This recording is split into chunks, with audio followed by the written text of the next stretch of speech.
ఇవన్నీ జరుగుతూ ఉన్నాయి అని అంటే ఇంతకన్నా దారుణంగా లా అండ్ ఆర్డర్ పరిస్థితి, ఇంతకన్నా దారుణంగా దిగజారిపోయిన పరిస్థితి ఎక్కడైనా కనిపిస్తుందా? దొంగ కేసులు పెడతా ఉన్నారు, పోలీసులను ప్రేక్షక పాత్రగా పోషించే కార్యక్రమం చేయిస్తా ఉన్నారు. చివరికి ఏ స్థాయిలోకి లా అండ్ ఆర్డర్ వెళ్ళిపోతా ఉంది అని అంటే లా అండ్ ఆర్డర్ గురించి పట్టించుకునే పరిస్థితిలో పోలీసులు ఎవ్వరూ లేరు. లా అండ్ ఆర్డర్ ఏ స్థాయిలో వెళ్ళిపోతా ఉందనంటే చివరికి అమ్మాయిల మీద అత్యాచారాలు జరుగుతూ ఉన్నాయి, పోలీసులు ఎవరూ పట్టించుకోవడం లేదు. అగత్యాలు జరుగుతూ ఉన్నా కూడా ఎవరు పోలీసులు పట్టించుకోవడం లేదు. పట్టించుకోవాల్సిన అవసరం ఏముంది? చంద్రబాబు నాయుడు పట్టించుకోవద్దని చెప్తా ఉన్నాడు కదా అని చెప్పి వదిలేసిన పరిస్థితులు. నేను అడుగుతా ఉన్నా, ఇదే గతంలో వైఎస్ఆర్సీపీ ప్రభుత్వం ఉన్నప్పుడు ఏ రోజు కూడా తెలుగుదేశం పార్టీ వాళ్ళని చంపండి, తెలుగుదేశం పార్టీ వాళ్ళని కొట్టండి, తెలుగుదేశం లబ్ధిదారులకు మేలు చేయకుండా వదిలేయండి అని ఏ రోజు ఇన్స్ట్రక్షన్స్ ఇవ్వలేదు. ప్రతి అక్క చెల్లెమ్మ కూడా బయటికి పోతే తన ఫోన్లో దిశ యాప్ ఉండేది. ఆపదలో ఉంటే 5 సార్లు ఫోన్ షేక్ చేసినా లేదా SOS బటన్ నొక్కితే చాలు పోలీసులు వెంటనే వచ్చి అక్క ఏమైంది అని చెప్పి తోడుగా ఉండే పరిస్థితులు గతం. ఈరోజు పరిస్థితులు ఏమిటి? లా అండ్ ఆర్డర్ పూర్తిగా దిగజారిపోయిన పరిస్థితులు కనిపిస్తూ ఉన్నాయి. ఎందుకు ఈ మాదిరిగా జరుగుతూ ఉంది? కారణం చంద్రబాబు నాయుడు అనే వ్యక్తి తప్పుడు మాటలు చెప్పి, తప్పుడు వాగ్దానాలు చేసి, ప్రజలను మోసం చేసి, ప్రజలకు ఆశ కల్పించి తాను ముఖ్యమంత్రి పదవిలోకి ఎక్కాడు. నేను అడుగుతా ఉన్నాను, ఇదే చంద్రబాబు నాయుడును, ఇదే జగన్ ముఖ్యమంత్రిగా ఉంటే గత 5 సంవత్సరాల పాలన చూడండి. ప్రతి క్వార్టరు ఆ 3 నెలలు అయిపోయిన వెంటనే విద్యా దీవెన మరుసటి క్వార్టర్లో వచ్చేది. ఈరోజు జనవరి, ఫిబ్రవరి, మార్చి క్వార్టర్ విద్యా దీవెన పోయింది. ఏప్రిల్, మే, జూన్, ఇప్పుడు మళ్ళీ జూలైలో ఉన్నాం. 2 క్వార్టర్లు విద్యా దీవెన అనేది బకాయిలు. జగనే ఉండింటే విద్యా దీవెన అన్నది ప్రతి 3 నెలలకు ఒకసారి, 3 నెలలు అయిపోయిన వెంటనే జగన్ ఇచ్చేవాడు, తల్లులకు ఇచ్చేవాడు, పిల్లలకు మేలు చేసేవాడు. ప్రతి ఏప్రిల్లో జగనే ఉండింటే వసతి దీవెన ప్రతి ఏప్రిల్లో ఒక ఇన్స్టాల్మెంట్, వసతి దీవెనకు సంబంధించిన ఒక ఇన్స్టాల్మెంట్ ప్రతి తల్లి ఖాతాలోనూ పడి ఉండేది. జగనే ఉండింటే ఈ పాటికే రైతు భరోసా రైతన్నలకు వచ్చి ఉండేది. ప్రతి సంవత్సరం జగన్ జూన్లో రైతు భరోసా అమౌంట్ ప్రతి రైతుకు క్యాలెండర్ పెట్టి మరీ ఇచ్చాడు. జగనే ఉండింటే అమ్మఒడి డబ్బులు ఈ పాటికి తల్లులకు వచ్చి ఉండేటివి. ప్రతి సంవత్సరం ప్రతి జూన్లోనూ అమ్మఒడి డబ్బులు తల్లులకు వచ్చిన పరిస్థితులు. జగనే ఉండింటే ప్రతి ఏప్రిల్లో మహిళలకు సంబంధించి, అక్క చెల్లెమ్మలకు సంబంధించిన 0 వడ్డీ డబ్బు ఈ పాటికి వచ్చి ఉండేది. జగనే ఉండింటే మత్స్యకార భరోసా అన్నది ప్రతి ఏప్రిల్ 15 నుంచి జూన్ 15 మధ్యలో క్రమం తప్పకుండా జగన్ మత్స్యకారులకు తోడుగా ఉంటూ మత్స్యకార భరోసా ఇచ్చాడు. నేను అడుగుతా ఉన్నా, ఈరోజు వైఎస్ఆర్ కాంగ్రెస్ పార్టీ లేకపోవడం, చంద్రబాబు నాయుడు చెప్పిన అబద్ధపు మాటలతో ఈరోజు ప్రతి అక్క చెల్లెమ్మ ఎదురు చూస్తూ ఉంది. ఆ రోజు చంద్రబాబు నాయుడు అన్న మాట, జగన్ అయితే కేవలం 15,000 మాత్రమే ఇస్తాడు పిల్లల్ని బడికి పంపిస్తే, చంద్రబాబు నాయుడు అధికారంలోకి వస్తే 15,000 నీకు, 15,000 నీకు, 15,000 నీకు, 15,000 నీకు, 15,000 నీకు, నలుగురున్నారా మీ ఇంట్లో పిల్లలు 60,000, మళ్ళా ఇంట్లో వాళ్ళ అమ్మను చూపించి నీకు 18,000. ఇవన్నీ మాటలు మాట్లాడి ఈరోజు ప్రతి అక్క అడుగుతా ఉంది, ఎన్నికలప్పుడు చెప్పిన మాట ఏంటి? ప్రతి 18 సంవత్సరాలు నిండిన ప్రతి వయసు గల అక్క, 18 నుంచి 59 సంవత్సరాలు గల వయసు గల అక్క చెల్లెమ్మకు ప్రతి నెల 1500 ఇస్తానన్నావు. ఈరోజు రాష్ట్రంలో ఓటర్ల జాబితా తెలుసు మీకు. 4,12,00,000 మంది ఓటర్లు ఉన్నారు. ఓటర్ల జాబితా అంటే దాని అర్థం ఏమిటి? దాని అర్థం వాళ్ళందరూ కూడా 18 సంవత్సరాలు పైబడిన వయసు పడిన వాళ్ళనే కదా దాని అర్థము. మరి అందులో 2,10,00,000 మంది అక్క చెల్లెమ్మలు ఉన్నారు, 18 సంవత్సరాలు పైచిలుకు పడిన వాళ్ళు.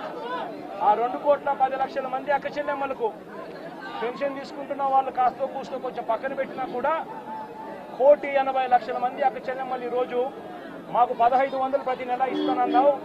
ఏమైంది మా 1,500? మా పరిస్థితి ఏమిటి? నీకు ఓటేసాను, నీ మాటలు నమ్మి అని చెప్పి అడుగుతా ఉన్నారు అక్క చెల్లెమ్మలు.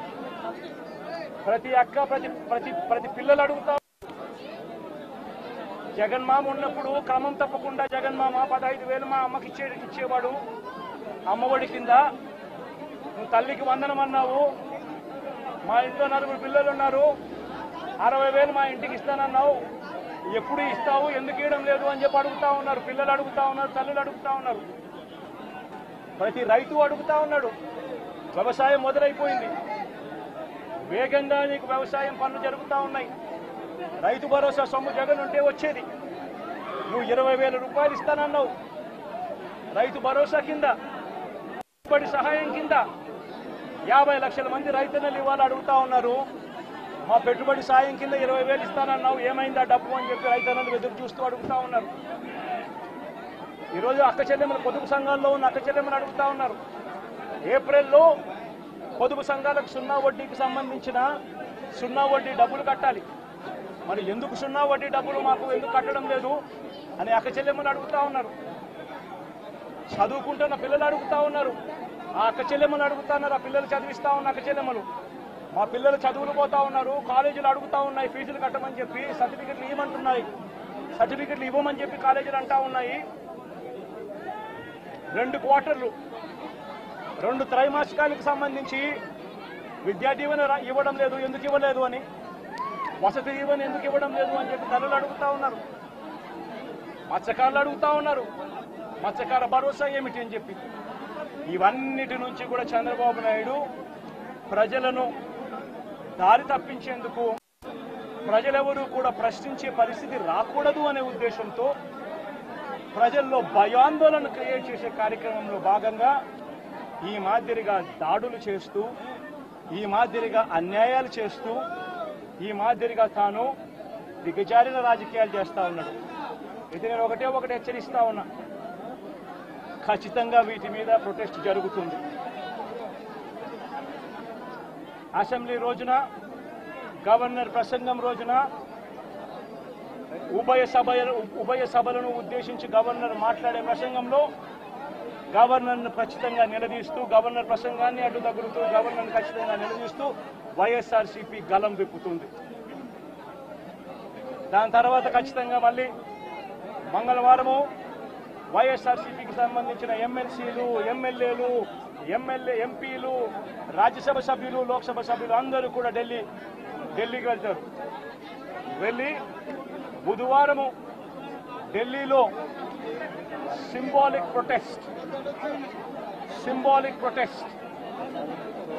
సింబాలిక్ ధర్నా ఢిల్లీలో చేసే కార్యక్రమం కూడా చేస్తాం. రాష్ట్రంలో జరుగుతూ ఉన్న దాడులు, రాష్ట్రంలో ఉన్న లా అండ్ ఆర్డర్ పరిస్థితులను దేశమంతా కూడా చూసేట్టుగా, దేశమంతా కూడా దీన్ని గమనించి, దేశమంతా కూడా దీన్ని ప్రొటెస్ట్ను వాళ్ళు కూడా ప్రొటెస్ట్ చేసే విధంగా దీన్ని హైలైట్ చేసే కార్యక్రమం చేస్తాం. ప్రధానమంత్రి గారి అపాయింట్మెంట్ ఇప్పటికే అడగడం జరిగింది. అమిత్ షా గారిని ప్రెసిడెంట్ అపాయింట్మెంట్ కూడా అడగడం కూడా జరుగుతుంది. వీళ్ళందరూ కూడా అపాయింట్మెంట్ ఇస్తే వీళ్ళందరినీ కూడా కలిసి వీళ్ళందరికీ కూడా చెప్పే కార్యక్రమం కూడా చేస్తాం. సరే, ఈ ఇష్యూలో మీ చెప్పేటప్పుడు నువ్వు ఫ్లో పోతుంది కదా. నువ్వు ఎంత ఆంధ్రజ్యోతి విలేకరు అయితే మాత్రం మధ్యలో వచ్చి చెప్పడం ధర్మం కాదు కదా. ఏం చెప్తా అంటే సీరియస్గా జరుగుతా ఉన్నది ప్రకారం మొదలు పెట్టారు. ప్రధానమంత్రి అపాయింట్మెంట్ను, హోంమంత్రి అపాయింట్మెంటు, ప్రెసిడెంట్ గారి అపాయింట్మెంటు, వీళ్ళ ముగ్గురు అపాయింట్మెంట్ కూడా అడగడం జరుగుతూ ఉంది. వీళ్ళ ముగ్గురిని కూడా కలిసే కార్యక్రమం కూడా జరుగుతుంది. వాళ్ళ అపాయింట్మెంట్లు ఇస్తే వాళ్ళని కూడా కలిసే కార్యక్రమం జరుగుతుంది. జరిగి వీళ్ళందరినీ కూడా రాష్ట్రంలో జరుగుతూ ఉన్న దిగజారిన పరిస్థితులను ఎక్స్ప్లెయిన్ చేసి రాష్ట్రంలో ప్రెసిడెంట్ రూల్ పెట్టాల్సిన అవసరం ఎంత ఉంది అని చెప్పి కూడా గట్టిగా వాళ్ళ దృష్టికి తీసుకొని పోవడం కూడా జరుగుతుంది. చెప్పమని అడుగుతున్నాను. ప్రధానమైన డిమాండ్ ఈ ఇన్సిడెంట్లో అన్నా, ఇన్సిడెంట్లో ప్రధానమైన డిమాండ్ ఈ ఇన్సిడెంట్లో ప్రధానమైన డిమాండ్ ఒకటేనా, ఆ కుటుంబం ఏం పాపం చేసిందని చెప్పి ఆ కుటుంబంలో ఒక మనిషిని చంపారు. చంపడమే కాకుండా ఆ కుటుంబాన్ని అప్రతిష్ట పాలు చేస్తూ ఆ పిల్లాడి మీద ఎలాంటి చెప్పుకోదగ్గ హత్యలు చేసిన కేసులో, లేకపోతే ఒక ఫ్యాక్షన్ కేసులో, లేకపోతే తనను ఒక ఫ్యాక్షన్ లీడర్ కిందనో, ఒక హత్యలు చేసిన వ్యక్తి కిందనో తనను ఒక ప్రొజెక్ట్ చేసి పోలీసులు ఏ రకంగా ఆ వ్యక్తి, ఆ పిల్లాడి వ్యక్తి ఆ జీవితము, ఆ కుటుంబం జీవితంతో చెలగాటలాడుతూ ఏ రకంగా వ్యక్తిత్వ హరణ చేస్తూ ఉన్నారో ధర్మమేనా? లేకపోతే మీకైనా కానీ ఎవరైనా కూడా ఇదే మాదిరిగా చేసి మీరు హత్య కాబట్టి సింపతైజ్ చేయాల్సింది పోయి సింపతైజ్ చేయకపోగా మీరు హత్య రాజకీయాలు చేసే వాళ్ళు అన్నట్టుగా, మీరు ఫ్యాక్షన్ రాజకీయాల్లో ఉన్నట్టుగా, మీరు ఇంతకు ముందు ఏదో చేశారని చెప్పి తప్పుడు ప్రచారం చేసి ఆ తప్పుడు ప్రచారంలో భాగంగా మిమ్మల్ని చంపారని చెప్పి మీ మీద చేస్తే మీకు నచ్చుతుందా? కనీసం పోలీసులు అనే వాళ్ళు ప్రేక్షక పాత్ర వీడి చంద్రబాబు నాయుడు అనే వ్యక్తి క్షమాపణ చెప్పాలి. మోస్ట్ ఇంపార్టెంట్ థింగ్, రాష్ట్రంలో జరుగుతూ ఉన్న దాడులను తాను ఖండించి క్షమాపణ చెప్పి ఇక మీదట ఇలాంటి పరిస్థితులు ఉండవు అని చెప్పి ప్రజలకు భరోసా ఇవ్వాలి. వైఎస్ఆర్సీపీకి ఓటు వేసిన వాళ్ళకు కూడా భరోసా ఇవ్వాలి. ఎందుకనంటే ఈరోజు ముఖ్యమంత్రిగా తాను ఉన్నాడు అని అంటే కేవలం వైఎస్ఆర్సీపీ నుంచి కూడా ఒక 10% ఓట్లు అటువైపున తన మోసానికి అటువైపున నమ్మి అటువైపున పోయిన ఓట్లే కదా. ధర్మంగా అది కదా ఈ మాదిరిగా చేయడం. మొట్టమొదటిసారిగా చంద్రబాబు నాయుడు క్షమాపణ చెప్పాలి. పోలీసులు వాళ్ళ విధులు నిష్పక్షపాతంగా చేసే విధంగా